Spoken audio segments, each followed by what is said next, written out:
to share with you guys some quick tips to help you put together garland on your mantle. I know this can be intimidating for a lot of people, so here are my tips. First, how are you going to hang whatever garland you put on your mantle? The best thing to get are command hooks. I like to get the larger ones, the ones that will hold up to around 4 pounds. I put 2 on the end of my mantle, and then I usually put 2 in the middle. Now we have to add on our garlands. Now, I find the best thing to do when putting on garlands is to layer. I like to start with a base layer garland that kind of hangs and drapes down. This kind of gives a little bit more dimension to the bottom of your garland. This one I'm putting on is from Amazon, and I'll link it for you down below. Next, I like to layer 2 inexpensive garlands on top, and I'll just find the middle of it and then drape it over. Once I have those 2 top layer garlands on, I have 3 full garlands on there. I think the key whenever you guys are seeing these really gorgeous garlands is they're usually layering multiple garlands. After you get them on here, this is the most important part. You want to take the branches and mix them together. So move the branches around so that your garland looks like one big garland. Once you incorporate the branches together, you're not even going to be able to tell that they're separate garlands. If you have a mantle where you're going to be placing stockings, now's a good time to put your stockings on. I do it the exact same way. I use a command hook and I place them underneath my garland. These stockings I picked up at Walmart, and I will show you how I added the ornaments to them last year.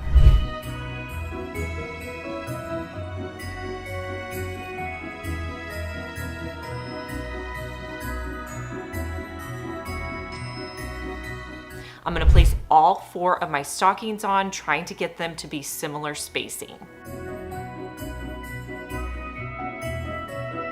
Now here's a tip whenever you're hanging up your stockings. You want to make sure that you take your next stocking and overlap over your previous stocking. What that's going to do is it's going to hold your stockings in place. If you don't overlap them, they tend to just kind of go to the front and they don't look as cute. So just make sure that you overlap a little bit. You can see each one of these stockings is overlapping the previous one, and they just hang so much nicer. Next is the fun part. This is where you get to customize your garland depending on your taste or colors that you want to add in. I typically like to go in next with picks. I'm going to be putting in some pine cone picks, and I'm also going to add in different pine cones. A couple of my garlands had pine cones on there, but I like to add in a few extra. I'm also going to be adding in some gold picks because I'm going with kind of a gold, red, and green color scheme this year. Sometimes I will add on ornaments. This year I'm going to be adding on these gold vintage bells. I will link them for you down below. They are perfect on the tree or the mantle. Now I'm gonna stop there. I may add on some more ornaments in the future that I DIY, but this is a great base and honestly a beautiful garland for the season. Make sure you paint that subscribe button. If you're watching me on your phone, the subscribe button is right next to my channel name. Click the red subscribe button so it goes from red to gray. You can also click the notification bell so you can see more videos like my Dollar Tree DIYs, home hacks, and room makeovers. Here's a hack to make your hot chocolate a little extra. Buy a tub of Cool Whip and you're going to spread it out on a cookie sheet. First, line your pan with aluminum foil.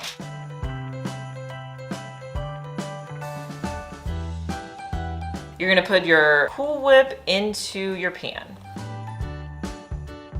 You want your Cool Whip to be about 3/4 of an inch in thickness, so if it doesn't cover your entire pan, that's okay. Just put it on half the pan. Once you have all the Cool Whip down, place it into the freezer. After your Cool Whip has a chance to set up, you can use any of your cookie cutters to cut out fun shapes to put on the top of your hot chocolate. Your kids are gonna love this.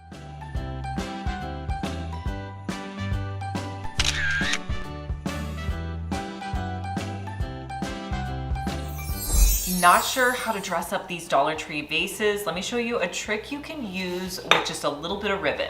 Find the center of your ribbon and start at the top and wrap it around the back. Then you're going to twist the ribbon like this, bring it around to the back, and then it's easier if you just move your glass this way. Then you're going to twist it on this side, bring it around to the back again, twist it around, and then you want to try to line up your twists like so.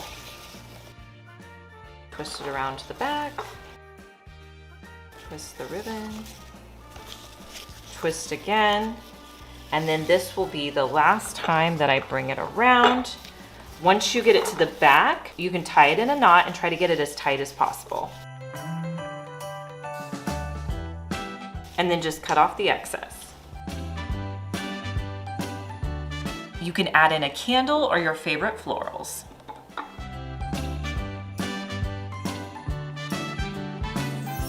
I have another Christmas tree hack for you. Now, if you'd like your lights to reflect and just look amazing at night, this is a hack you can try.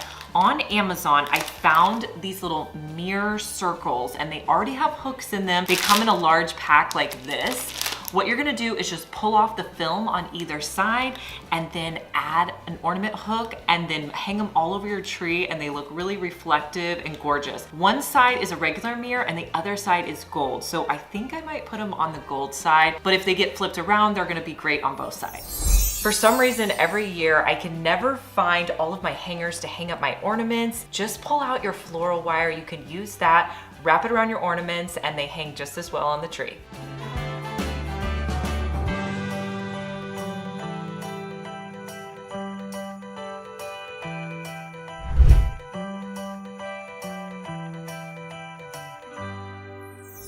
When it's time to put away the Christmas decorations, you may have already lost the containers to put your Christmas lights in. And you're thinking, okay, how am I gonna make sure these aren't tangled next year? What you can do is get an oats container, cut a slit in the top of the container, put the end of your lights in that container. Then you're just going to wrap the lights up around the container.